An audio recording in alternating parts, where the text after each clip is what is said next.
নমস্কার বন্ধুরা, সবাই কেমন আছো? আশা করছি সবাই খুব ভালো আছো। আমিও খুব ভালো আছি বন্ধুরা। আজকে তোমাদের জন্য আরও একটি ভিডিও নিয়ে চলে এলাম। তো আজকে বানালাম পুঁটি মাছের ভাপা। তো তোমরা দেখতেই পাচ্ছ, পুঁটি মাছগুলোকে ধুয়ে আমি একটা থালের মধ্যে নিয়ে নিলাম। তারপর মিক্সিতে আমি একটা মশলা বানিয়ে নেব।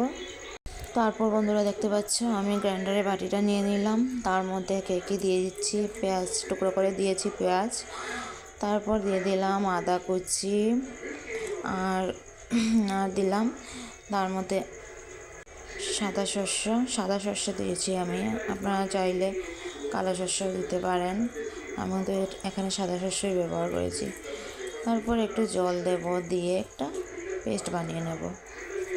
তো যারা যারা আমার ভিডিও দেখছো সবাই প্লিজ একটু আমার চ্যানেলটাকে সাবস্ক্রাইব করে দিও এবং পাশে থেকো সবাই প্লিজ। আর আমার ভিডিওটি ভালো লেগে থাকলে অবশ্যই একটা লাইক, কমেন্ট এবং শেয়ার করে দিও। অসংখ্য ধন্যবাদ সবাইকে আমার ভিডিও দেখার জন্য। এবারে তো আমি পেস্টটা করে নিচ্ছি। তারপর পেস্ট হয়ে গেছে আমার। এবার আমি একটা টিফিন বাটিতে নিয়ে নেব। পেস্টটা আমি টিফিন বাটিতে নিচ্ছি, কারণ টিফিন বাটির মুখাটা তো চাপ দিয়ে বসানো যাবে, তার জন্যই। কারণ এটা তো আমি ভাপা বানাচ্ছি, তাই চাপা থাকতে হবে। তারপর একে একে দিয়েছি পুঁটি মাছগুলো, দিয়ে দিলাম পেস্টের উপরে। আমি সবগুলো পুঁটি মাছ এক এক করে দিয়ে দিচ্ছি।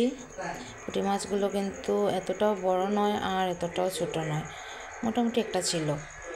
তারপর হলুদ গুঁড়ো দিয়ে দিলাম। তারপর দিলাম একটু লঙ্কা গুঁড়ো আর কাঁচা লঙ্কাও দিলাম আমি। কাঁচা লঙ্কাগুলো কিন্তু আমাদের গাছের কাঁচা লঙ্কা ছিল। তারপর একটু লবণ দিয়ে দিলাম, স্বাদ অনুযায়ী লবণ দিলাম। যে যতটা লবণ খাও সেইভাবে বুঝে দেবে। তারপর তো এই যে কাঁচা লঙ্কা বললাম না, আমাদের গাছের, এগুলোই আমাদের গাছের কাঁচা লঙ্কা। তো আমি আজকেই গাছ থেকে পেরেছি, ভাপা বানাবো তাই।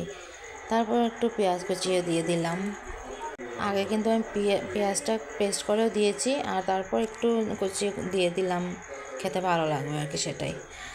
তারপর একটু কাঁচা তেল দিয়ে দিলাম উপর থেকে। তেলটা কিন্তু আমি সর্ষের তেলই দিয়েছি এখানে। আপনারাও এটা কিন্তু সর্ষের তেল দিয়ে করবেন, কারণ ভাপাতে সর্ষের তেল ছাড়া ভালো লাগে না। তারপর তেল দিয়ে ভালোভাবে নাড়িয়ে, একটা চামচ দিয়ে ভালোভাবে নাড়িয়ে সব কিছু একসাথে মিক্সড করে নিচ্ছি। তারপর এই যে দেখতে পাচ্ছ কত সুন্দর একটা কালার চলে এসেছে। এটা হয়ে যাওয়ার পর কিন্তু আরও সুন্দর কালার আসবে। তারপর আমি দেখলাম তেলটা হয়তো একটু কম হবে, তাই আরও একটু তেল দিয়ে দিচ্ছি। তেলটা যত বেশি হবে ততই খেতে ভালো লাগবে। তারপর আমি ঢাকনা দিয়ে দিলাম, দিয়ে তারপর কড়ার মধ্যে জল দিয়ে তার মধ্যে একটা ছোটো একটা বাটি বসিয়ে দিলাম। ওর উপরে দিয়ে দিলাম ওই যে ভাপা যে বাটিতে করছি ওইটা আমি বসিয়ে দিলাম। এটা কিন্তু নড়াচড়া করলে হবে না, চাপা দিয়ে বসিয়ে রাখতে হবে। তাই আমাদের ঘরে ছোটো একটা শিল নোড়া ছিল, শিল নয় নোড়া যেটা বলে, ওইটা ছিল আমাদের ঘরে। তো ওটা আমি উপরে দিয়ে চাপে বসিয়ে দিলাম। তারপর আধা ঘন্টার মতো ভাপিয়ে আমি নামিয়ে নিলাম। দেখো বন্ধুরা সবাই, কত সুন্দর একটা কালার চলে এসেছে। খেতেও কিন্তু অনেক দারুণ হয়েছিল। তো আবারও বলছি সবাইকে লাইক, শেয়ার, কমেন্ট, সাবস্ক্রাইব করে দেবে। এটা বন্ধুরা, আবার দেখা।